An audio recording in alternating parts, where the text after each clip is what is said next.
no livro de Atos dos Apóstolos, capítulo 23. Atos dos Apóstolos, capítulo 23, versículo 11. Como bem disse, e como muito foi bem apresentado pelo pastor Esdras, sou lá do Rio de Janeiro, da Baixada Fluminense, e constantemente eu tenho vindo aqui em São Paulo atender convite.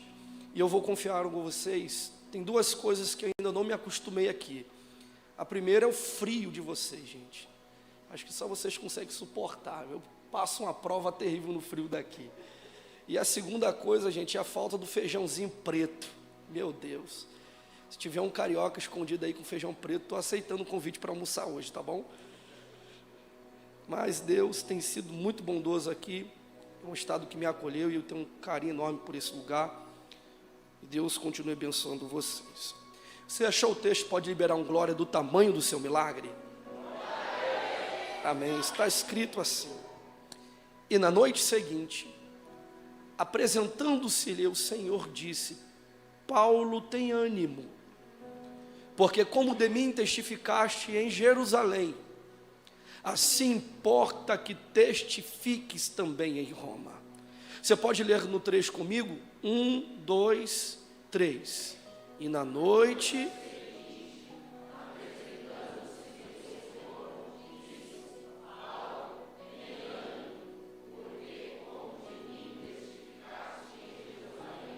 assim importa que testifiques também em Roma. Olhe para pelo menos 3 irmãos cheios de Deus igual a você e diga: você vai chegar a Roma. Fala para ele. Fala: sua família vai chegar a Roma. Você pode tomar o teu assento adorando ao Senhor Jesus.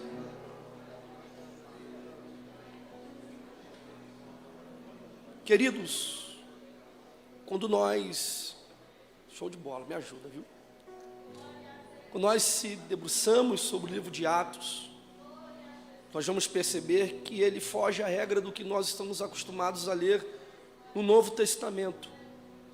Pois o Novo Testamento é um conjunto de livros, e ali a gente encontra os evangelhos, epístolas e o livro da Revelação, que é o Apocalipse. Mas dentro deste conjunto literário, nós vamos ver o livro de Atos aparecendo com um conjunto ou com um conteúdo histórico. E de fato o livro de Atos, ele tem por finalidade nos revelar como foi ou como se deu os primeiros anos da igreja, que era atuante no primeiro século, que por nós é conhecida como igreja primitiva, e também as ações do Espírito Santo usando a mesma. E é perceptível, quem lê o livro, perceber que a partir do capítulo 9, aparece um personagem e ele vai protagonizar a maioria dos capítulos deste livro, que nós conhecemos muito bem como Paulo. Em uma rápida análise de sua biografia, Paulo ele foi considerado um grande prodígio em seu tempo. Ele se destacou não só na sua intelectualidade, mas se destacava no seu zelo pela lei, no seu extremo zelo pela lei de Moisés. E ele, pertencente à seita dos fariseus, estudou na escola de Hilel, aprendeu aos pés de Gamaliel, é alguém que vai se destacando no seu segmento e no judaísmo. E alguns até defendem que ele fazia parte do Sinédrio, que era uma instituição religiosa que tinha por finalidade julgar causas baseadas na lei de Moisés e segundo o judaísmo. E Paulo então vai galgando respeito, prestígio dentro do farisaísmo e dentro do judaísmo, e se torna um homem muito nobre e notável entre eles. E diz a Bíblia que por conta de sua crença e o seu zelo acerbado pelas leis de Moisés e pelo judaísmo, ele está observando o avanço da igreja, que vale a pena ressaltar que a igreja crescia de uma forma avassaladora. A igreja está crescendo de uma forma estrondosa, e isso está causando espanto em todos os demais segmentos religiosos. E Paulo, não diferente dos demais, está observando o avanço da igreja, e ele, querendo defender aquilo que acreditava, dentro de um extremismo, ele vai ver na igreja uma oposição àquilo que ele acreditava. E isso vai lhe motivar a perseguir a igreja e parar o avanço da mesma. As autoridades competentes sobre ele, vendo o seu ímpeto, vendo o furor em seu coração, vão investir nele para que ele lograsse êxito em seu intento. Então Paulo vai ganhar exército, Paulo vai ganhar armas e principalmente cartas, que lhe dava autorização para prender, para torturar e, pasmem, até para matar alguns dos nossos irmãos. A Bíblia nos diz que ele tem um objetivo primário, que é atacar a igreja que estava em exercício na cidade de Damasco. Paulo tem por objetivo atacar em primeiro plano a igreja que estava em Damasco. E detalhe, gente, neste ataque existe algumas peculiaridades que a gente vai entender juntos agora. E por quê? Porque Paulo precisa executar um ataque muito bem feito. E detalhe, ele precisa espalhar o maior número de mortes. Ele precisa trazer o maior número de sequelas, pois ele sabe que se esse ataque for bem sucedido, vai servir de exemplo para as demais igrejas espalhadas nas demais cidades. A matemática e a lógica é essa: os demais irmãos, temendo ter o mesmo fim de Damasco, vão desistir do evangelho, vão desistir de Cristo. E Paulo então precisa executar um ataque bem feito e sigiloso, porque obviamente, se a igreja de Damasco sabe que Paulo está chegando, não vai sobrar um crente sequer para ele matar, não vai sobrar um crente sequer para ele prender. Então ele precisa exercer um ataque violento, forte e principalmente ele precisa chegar de uma forma sigilosa. Só que diz-nos a Bíblia que Paulo conseguiu esconder-se da igreja, mas não conseguiu se esconder do dono da igreja, porque ainda no caminho de Damasco, ele vai ser interceptado pelo nosso Senhor Jesus, que se manifesta a ele num grande resplendor de luz. Em pleno sol de meio-dia, o Senhor roubou a cena do sol e disse: dá licença, sol, eu vou brilhar mais do que você. E diz a Bíblia que Paulo, não resistindo à clareza da luz que lhe envolveu, ele fica cego. E parece até que a estratégia do céu deixar Paulo cego, porque uma vez que a visão fica deficiente, isso vai fazer com que a audição aguce a mais. E parece que a estratégia de Deus é para que ele ouça muito bem a voz que vai se manifestar a ele. E no meio da sua cegueira, o Senhor vai lhe dizer: Paulo, por que é que tu me persegues? Duro é para ti recalcitrar contra os meus agrilhões. E não teve outro resultado. Paulo se rendeu ao nosso Senhor Jesus.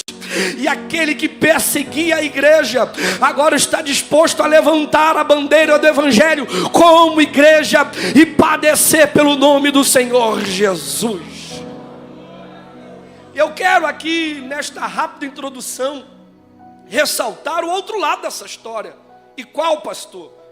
É que enquanto Paulo está marchando contra Damasco com seu exército, os irmãos estão cantando lá, os irmãos estão pregando lá, os irmãos estão exercendo os rudimentos da fé e não tinham ciência que Paulo estava caminhando contra eles.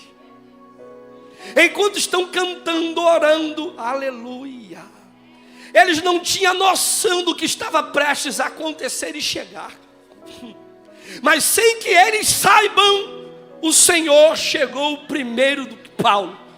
Era para ter dado um glória melhor comigo, mas vou te dar outra chance. Antes da morte, Jesus chegou primeiro. Antes do terror, Jesus chegou primeiro. Você pode levantar uma das suas mãos? Porque eu estou falando para alguém que precisa entender que só do fato de você chegar nesta manhã para adorar a Deus, isto revela um grande investimento do céu. Deus interceptou muita lágrima, Deus interceptou muita tragédia, Deus interceptou a morte, só para receber o teu culto nesta manhã. Só que você entende esta palavra, jogue pelo menos as duas mãos para cima e libere 10 segundos de glória e gratidão pelo livramento que você não viu para você estar aqui hoje. Aleluia, aleluia. Sabe que você pode segurar a mão desse vizinho aí com muita propriedade, com muita fé, e diga assim para ele: se Deus abrisse teus olhos espirituais hoje, você ia ficar perplexo. Fala, ele comprou briga com um demônio só para te ver adorando aqui hoje. Fala, ele parou o inferno só para te ver cultuando aqui nesta manhã. Então joga a mão dele para cima e diga: vamos valorizar o investimento de Deus. Fala, o diabo tentou nos parar, mas olha você aqui. O diabo tentou te parar, olha você aqui. Quem pode adorar este Deus nesta manhã? Aleluia, aleluia. Olhe para ele e diga assim: ó, Deus para coisas para você não parar. Fala.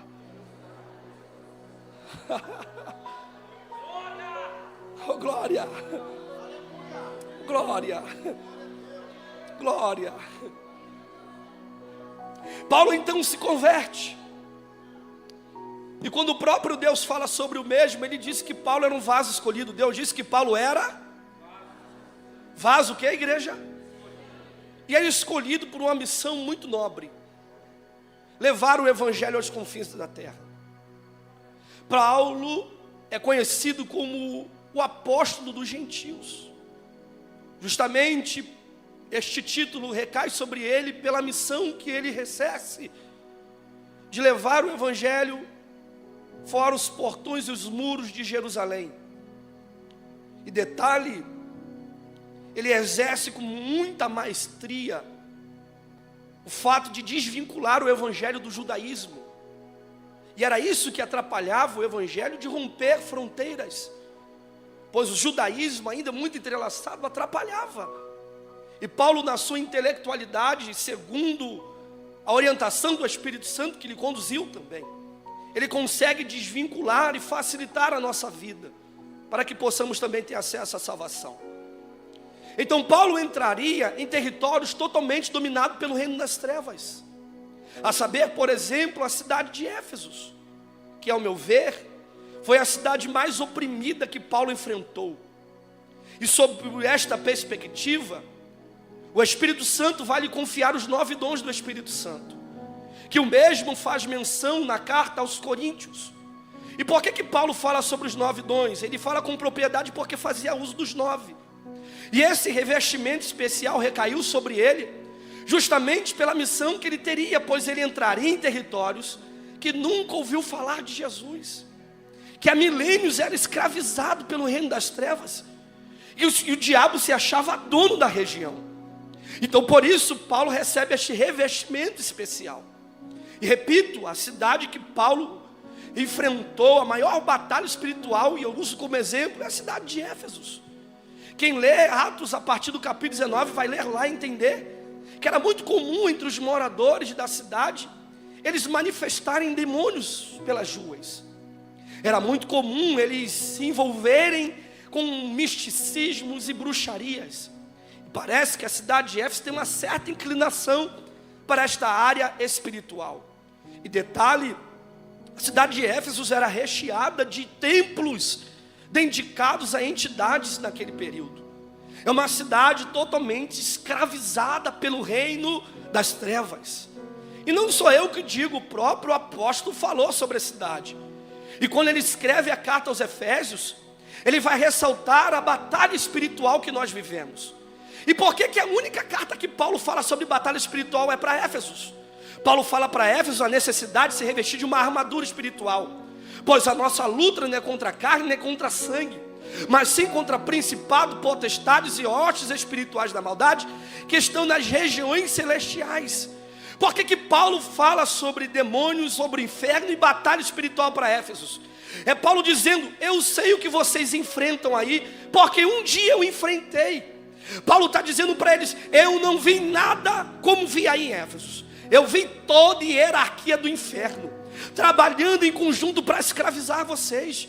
Eu sei a luta que a igreja enfrenta aí, pois aí eu vi principados, pois aí eu vi potestades, pois aí eu percebi hostes espirituais da maldade, toda a hierarquia do inferno se fazendo presente nesta região para oprimir, escravizar e destruí-los. Paulo poderia muito bem não pisar em Éfeso, Paulo poderia muito bem desistir da cidade. Mas é interessante que Paulo consegue ter uma visão além do alcance humano. E por que Paulo tem uma visão além do alcance humano? Porque se ele fosse olhar com o olho natural, ele não investiria na cidade. Por quê? A cidade tem principado, potestades e hostes espirituais da maldade.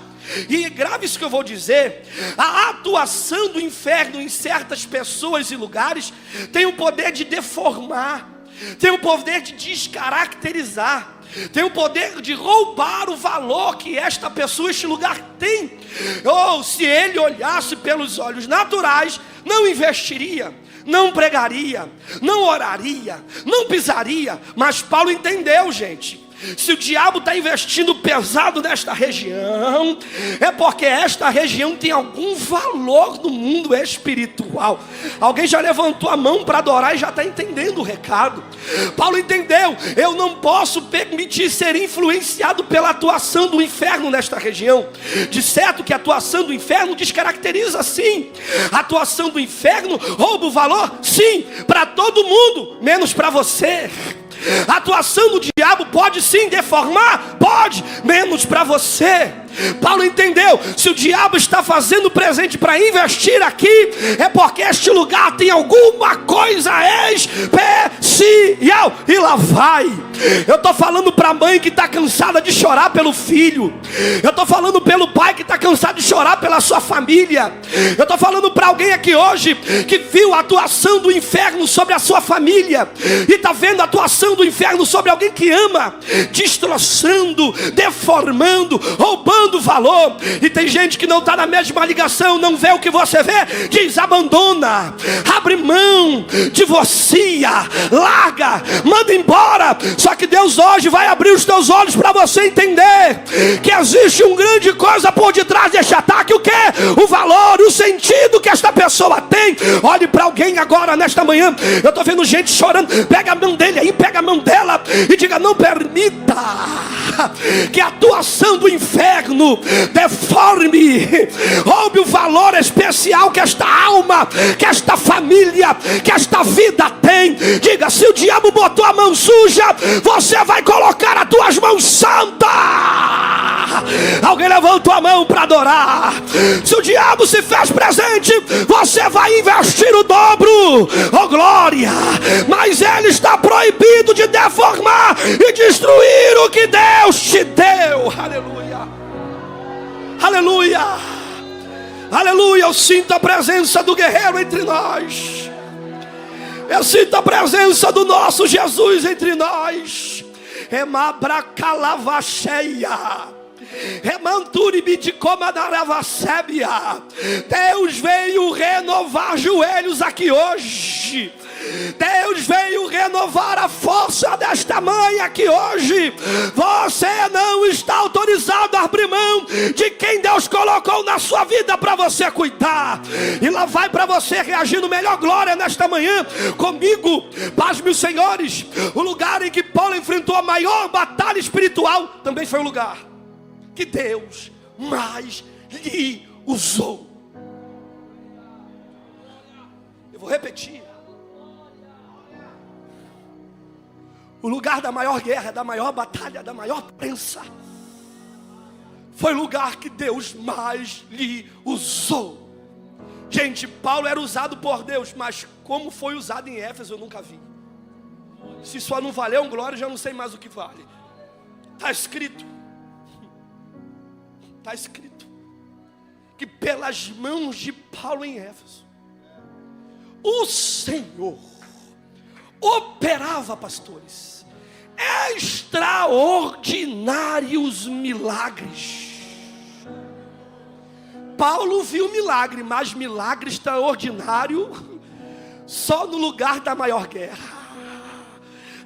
Irmãos, eu vou entregar. O diabo achou que dobrando a carga sobre a tua vida ia fazer você parar. O diabo achou que dobrando o investimento contra a tua família ia fazer você esmurecer. Só que ele não sabia ou esqueceu que o céu é especialista em contragolpear. Alguém levantou a mão para dar glória. Se prepare que essa fase não te mata. Essa fase não te para. Essa fase não te destrói. Essa fase é prenúncio de coisas extraordinárias que estão para acontecer. Quem tem glória para liberar? O Deus desta igreja. Eu vou mais profundo, pastor Esdras. Diz a Bíblia que quando Paulo não podia estar pessoalmente, levavam o avental dele. Gente, Paulo era usado por Deus, mas como foi usado em Éfeso eu nunca vi. Era assim, Paulo estava com uma demanda, alguém disse: Paulo, alguém acabou de ficar enfermo, vai morrer. Paulo disse: não tem problema, leva o meu paletó.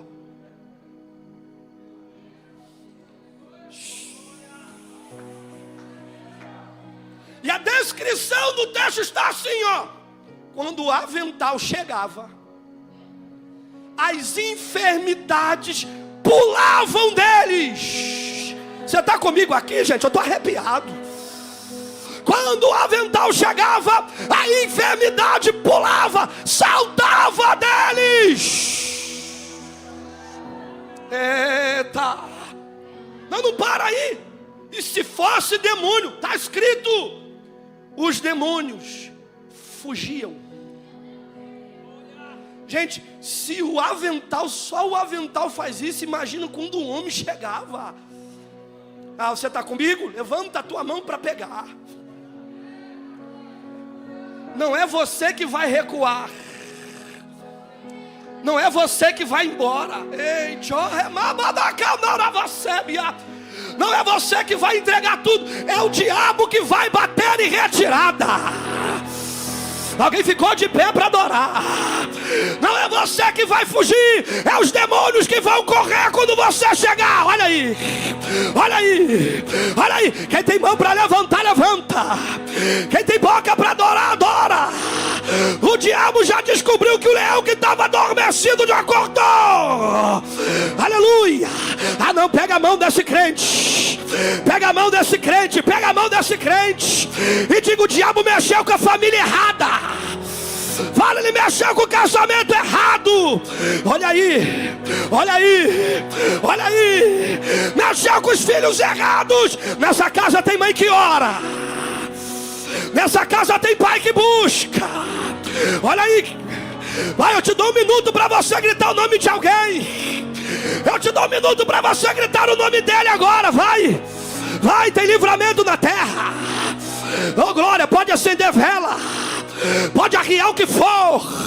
Aleluia, maior é o que está com o teu lado. Jesus disse: aleluia, eu edificarei a minha igreja sobre esta pedra, e as portas do inferno não vai prevalecer. Olha lá. Olha lá. Olha lá. Aleluia. Se ele não sair da frente, a Debrais Osasco vai passar por cima. Quem tem glória para liberar, libera. 10 segundos de glória, vai.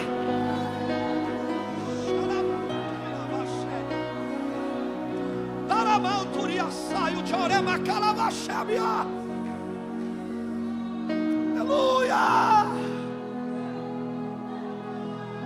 Aleluia.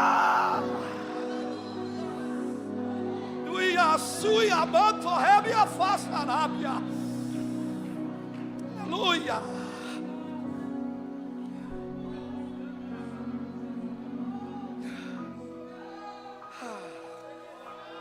Oh glória.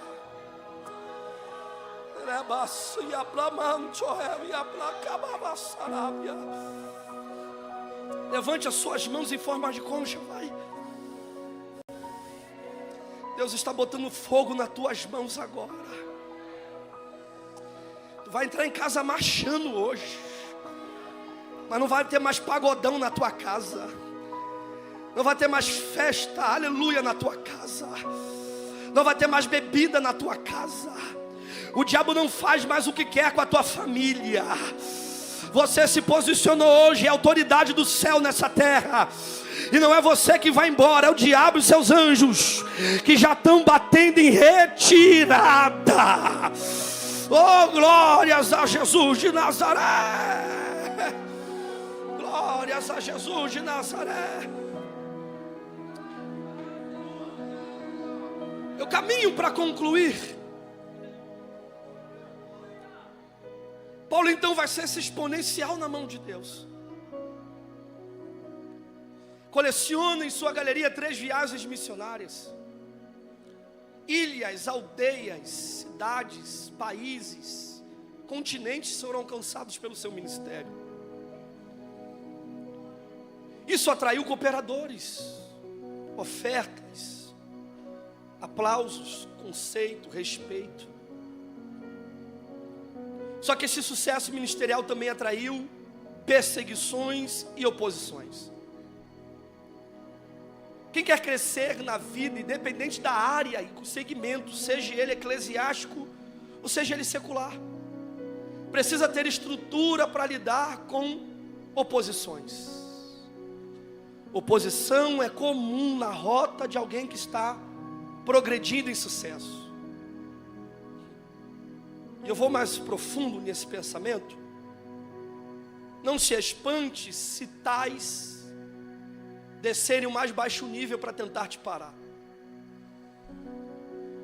pois eles tiveram a coragem de levantar uma calúnia contra Paulo em Jerusalém. Enquanto o homem está pregando, profetizando, ganhando almas, tem uma calúnia em Jerusalém se inflamando contra ele.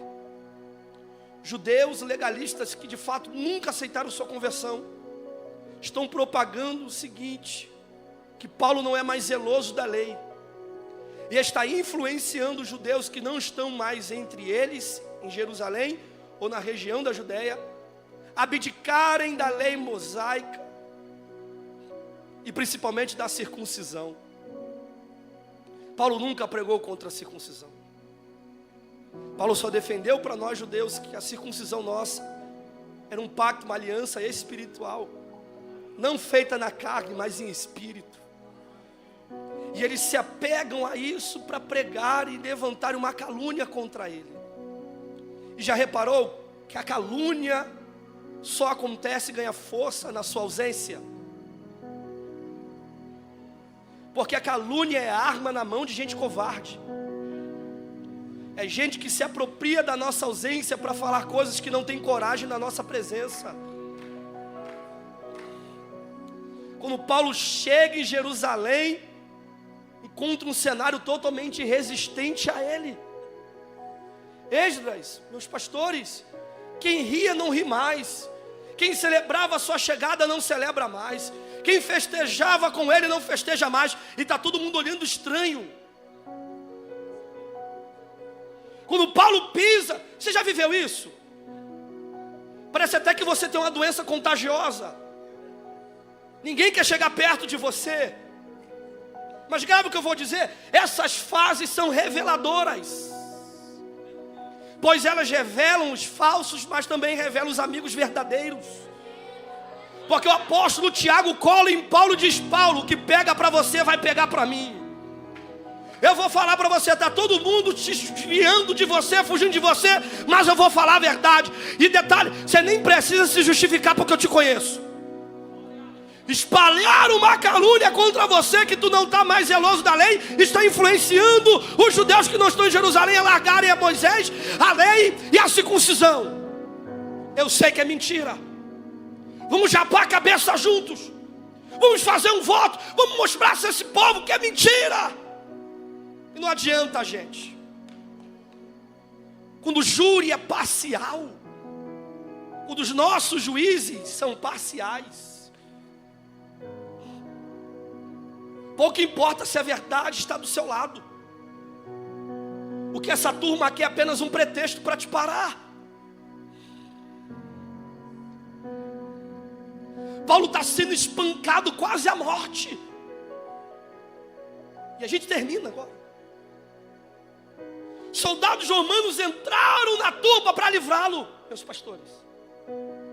E ouvindo ele, chegaram à seguinte conclusão: que Paulo era inocente. No 3 você repete comigo: Paulo era inocente. 1, 2, 3. Eles descobriram isso, ele é inocente. O que vamos fazer então? Vamos levá-lo para a prisão. Vocês estão comigo?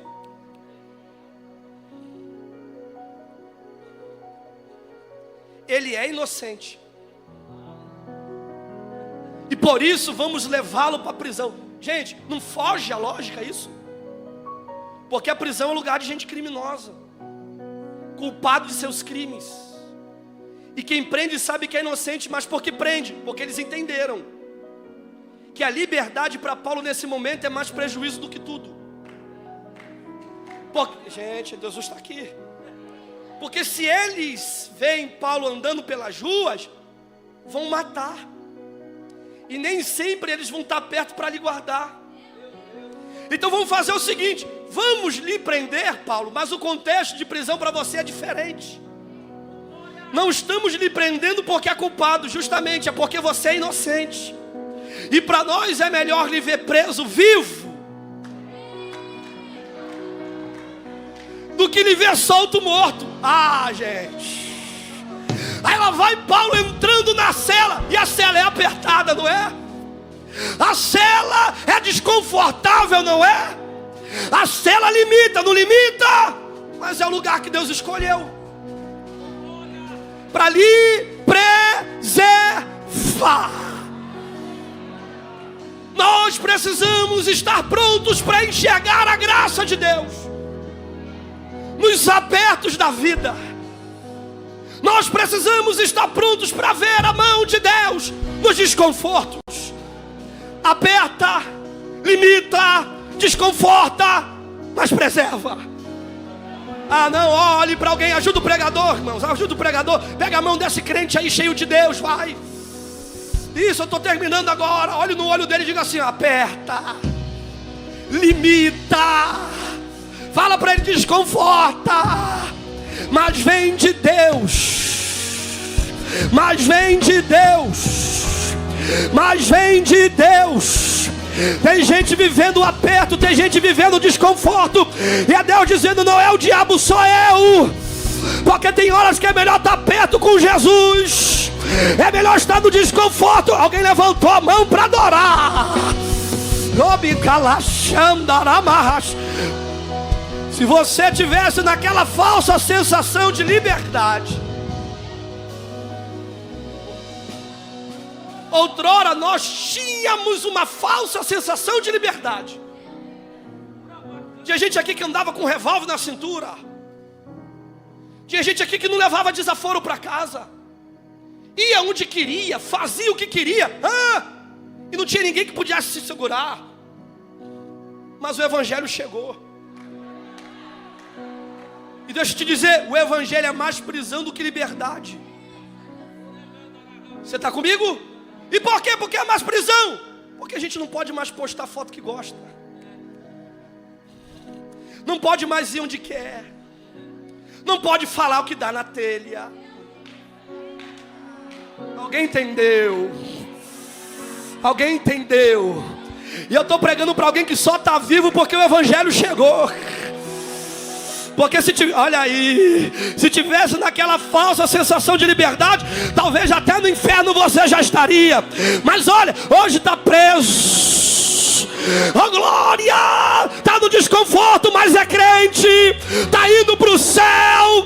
É cheio do Espírito Santo. Oh, rimicalaxandarábria. Ele é baracandorebaravachuri de comanaia.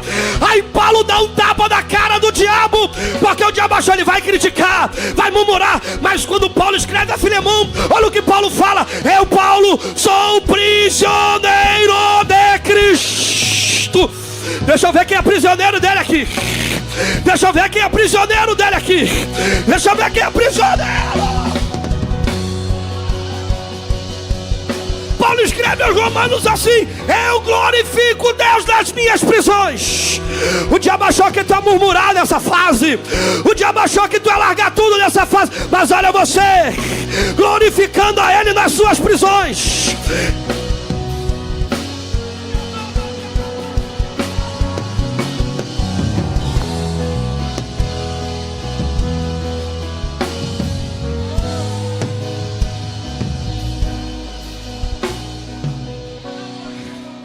E o aperto, quando vem de Deus, não bata a gente.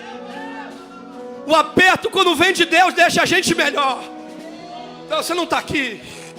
O aperto, quando vem de Deus, não é para punir, é para polir. Você pegou? O aperto não é para punir, é para te polir.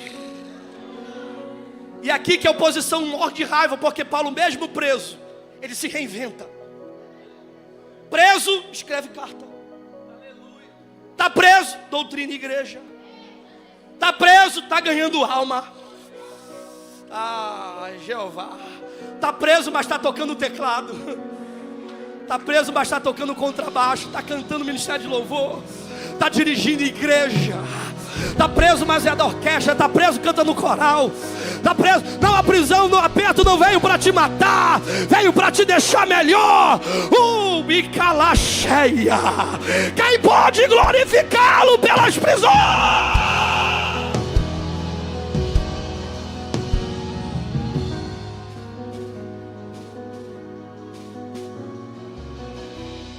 Repita comigo: até a oposição viu que a prisão não punia, mas polia.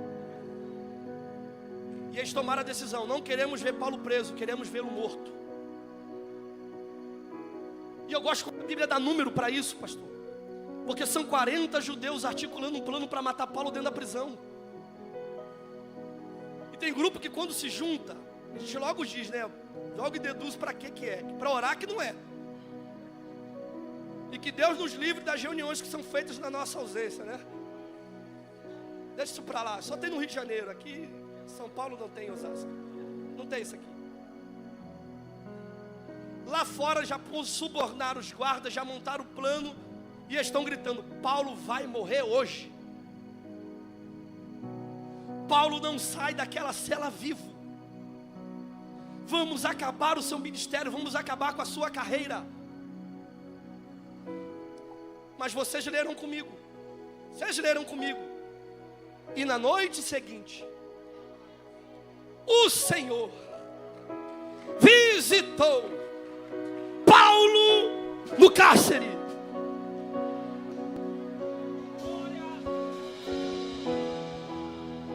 O aperto traz Deus para mais perto.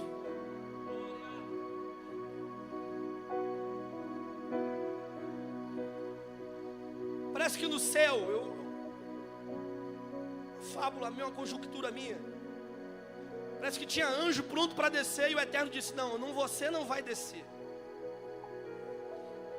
Nesse caso específico, quem vai descer sou eu. Está escrito lá, o Senhor com letra maiúscula. Deus não mandou profeta. Deus não mandou anjo. O próprio desceu pessoalmente. Eu imagino aquele clima horrível na cela de morte. E o Eterno pisou lá para dizer: Paulo, tem ânimo. Porque como de mim tu testificou em Jerusalém, assim importa que testifiques também em Roma. Mas Deus, lá fora estão dizendo que eu vou morrer hoje. Paulo, tem ânimo. Porque como de mim tu testificou aqui em Jerusalém, tu testificarás em Roma. Deus, a última mensagem foi Jerusalém. Paulo, tem ânimo.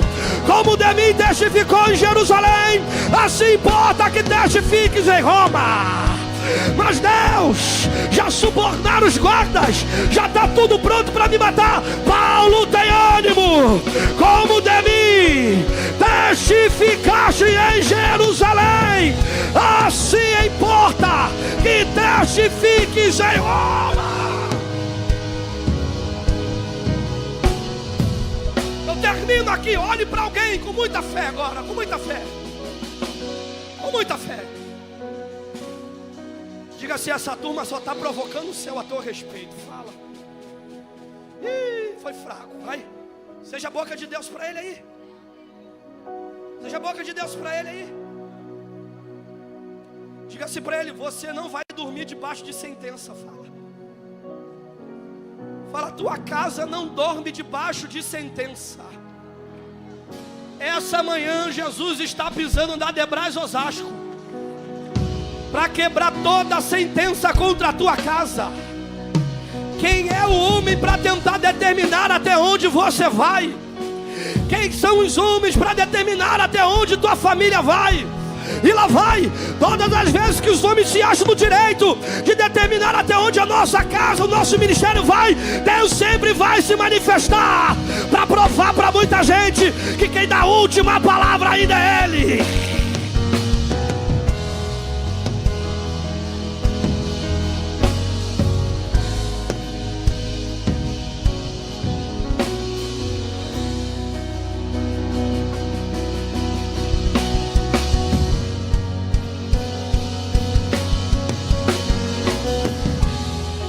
Não importa o que a tua família diz, não importa o que os teus parentes dizem, não importa o que os teus vizinhos dizem, não importa o que os homens dizem.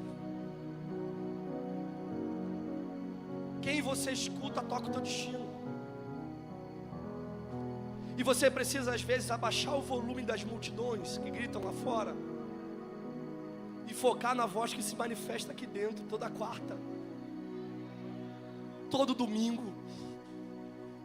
Tem horas que a gente precisa abaixar o volume da vida, abaixar o volume das oposições para ouvir Deus falar. E a pergunta que nasce nessa manhã é: quem é que você está ouvindo? Quem é que você está dando crédito? É Deus dizendo para Paulo: Paulo, eu estou entrando na cela para transformar este ambiente. Este ambiente que era para a tua morte, estou revertendo em promessa. E o que vai perturbar eles não é só o fato de te ver vivo. O que vai perturbar eles é aonde vão te ver vivendo. Oh glória, eu vou repetir. O que vai perturbar eles não é só te ver vivo, é aonde vão te ver vivendo. E eu vou liberar esta palavra e eu termino orando por esta igreja. E esta é a raiva do diabo, esta é a raiva da oposição. É que Deus vai fazer você chegar muito mais longe do que eles imaginam. Ah, pula dessa cadeira, fica de pé comigo dando melhor glória, vai. Vai. Abrace alguém e diga: você vai chegar muito mais longe do que tu imagina. Diga: teu ministério vai chegar muito mais longe do que tu imagina. A tua casa vai chegar muito mais longe do que você imagina. Ei, ei, ei. Eu estou sentindo a graça de Deus nos envolvendo. Eu estou sentindo a graça de Deus nos envolvendo. Aonde o teu currículo não te leva, a graça de Deus te leva. Aonde os homens não te levam, a boa mão de Deus te leva. Eu vou fazer melhor, segure para mim. Já vou passar para quem de direito. Você pode virar de frente para um irmão agora, para alguém. Faça uma dupla com alguém agora. Pastor, eu senti de Deus de visitar aquela irmã que está lá chorando. Vai lá. Mas vire para essa irmã, para esse irmão. Cata as duas mãos dele. Pode ser uma dupla de 3. Pode ser uma dupla de 4, não tem problema. Um trio, um quarteto. Mas não fique sozinho agora. Não deixe ninguém sozinho. Fala assim: eu sei que está pesada a tua caminhada. Fala. É muita gente falando muita coisa a teu respeito. Fala assim: tem horas que você se sente sozinho. Tem gente que não torce por você, não credibiliza você. Diga para ele, mas o Senhor está te visitando nesta manhã. Olha aí, eu estou vendo os sinais da visita porque tem gente chorando. Eu estou vendo os sinais da visita porque tem gente falando língua estranha. Isso, e olha nos olhos dessa pessoa e diga, eu vou te ver muito mais longe do que eles imaginam. Diga assim para ele, eu te vejo no futuro. E no futuro você está muito melhor do que hoje. Fala, eu vou te ver em Roma. Fala, tua família chega em Roma. Teu ministério chega em Roma. Fala, as cadeias de Jerusalém não podem prender quem tem promessa. As cadeias de Jerusalém não podem prender quem Deus escolheu para romper. Você tem 1 minuto agora para interceder por ela, vai. Entrega uma profecia, abrace ele e diga, Deus vai fazer você chegar.